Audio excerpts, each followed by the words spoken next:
दिनै सालबारियाव international day of जगानि मुलुगनां सानखौ बेवहाय आसामनि मानगोनां chief minister doctor Himanta Biswa Sharma बिथांनि नुजाथिनायाव फालिनाय जादों आरो बेवहाय बिटिसि सरकार आरो बाक्सा डिस्ट्रिक्ट लोगोसे आसामनि जगानि थाखाय जि मोनसे आयुष्मान कमिटि बानायदों आयुष कमिटि बिथांनिफ्राय बेवहाय बाहागो लादों आरो जोबोद मोजाङैनो फालिनाय जादों लोगोसे जोंनि प्राइम मिनिस्टार नरेन्द्र मदि बिथाङा आन्ध्र प्रदेशनि विशाखापत्तनमाव बिथाङा फालिदों लाख लाख मानसिनि गेजेराव बिथांनि बिबुंथिखौबो बेवहाय खोनासंनाय जादों आरो जों बयबो मिथिगौ वैदिक जुगनिफ्रायनो बेवहाय भारतबर्षआव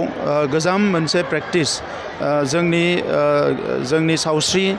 जोंनि गोसो आरो जोंनि गासैबो साननाय हनायफोरखौ अर्गेनाइज खालामनो बेलेन्सिं खालामनो आरो मोनसे मोजां गोजोननि जिउ खुंनो थाखाय योगा प्रेक्टिसा गोबां बिहोमा होबोदों आरो दिनैनि बे हाबाफारिनि गेजेरजों आङो सानो जे सारा भारतल' नङा मुलुगावनो दिनै गासै 177 हादोरनिख्रुइ बांसिन हादोराव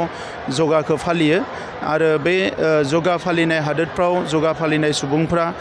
फैबाय थानाय समाव गाहाम देहा आरो गोसो मोननो हागोन आं बेखौ मिजिंथिदों। जिहेतु सालबारि आरो मानास ओनसोलनि मोजां खौरां फैगोन होननानै सिगां बिथाङा बुंदों माबायदि मोजां खौरां? मानास आरो सालबारियाव गोबां खामानि सोलिगासिनो दङ। सालबारिया जोंनि मोनसे साब डिभिजन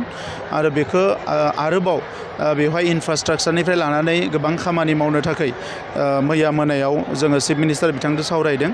आरो मानासाव जिखिनि फिसा फिसौ जेंनाफोर दङ बेवहाय विड्स होनना बुङो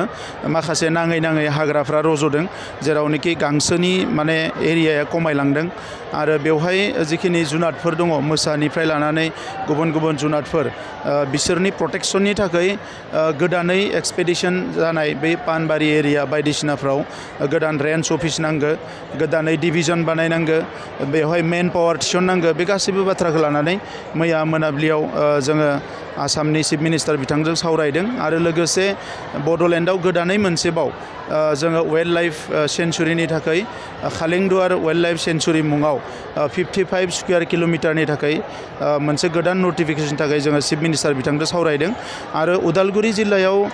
मैदेर आरो मानसिनि जि मोनसे जेंना बेखौ फोजोबनो थाखाय खालेंदुवार जि मोनसे रिजार्भ फरेस्ट बेखौ वाइल्ड लाइफ सेन्चुरियाव लांनो हायोब्ला बेवहाय बै ओनसोलाव मैदेरफ्रा खुनु डिस्टारबेन्स गैयाजासे बेवहाय थानो हागोन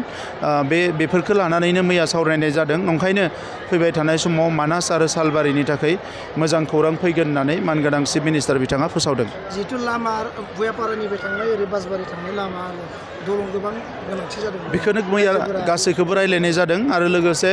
बाक्सा आरो चिरां जिल्लाखौ जि मोनसे फोनांजाबनायनि थाखाय जि दालां नांगौ बेखौबो मैया जिल्ला एबसुआबो सावरायदों आरो बेखौ